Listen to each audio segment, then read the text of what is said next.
Midday market update for SPY. We got SPY, the DXY, and the VIX up here right now.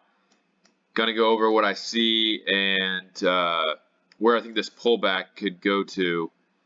I think that we completed a 5-wave move right here, and I think that there's a very good possibility that that is a first wave move. So we have 1, 2, 3, 4, 5 for the first wave. If that is a first wave, then we would expect a pullback to minimum 381.90. So something like around in that area.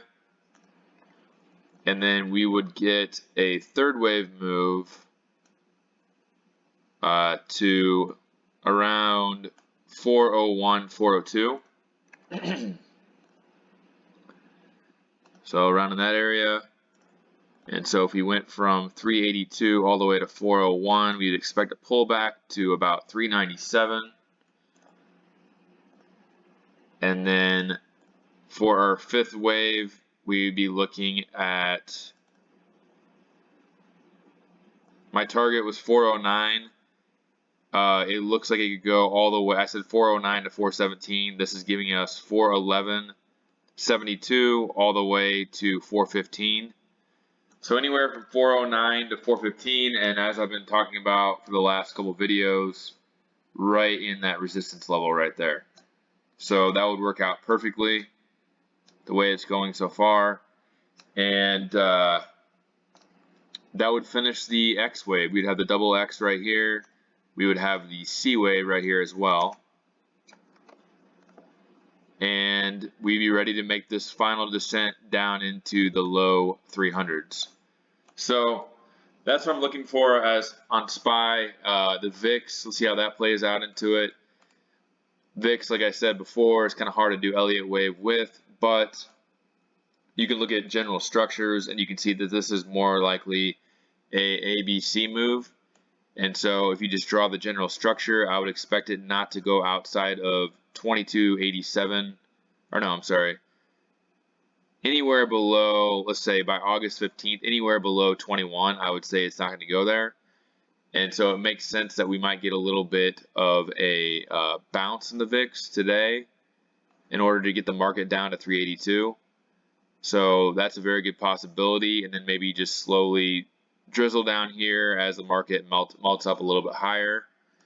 And then another thing that's happening today is the dollar finally went down some. It went all the way down to 106.85 from 107.78. We might is the key word, hit the top that I've been talking about.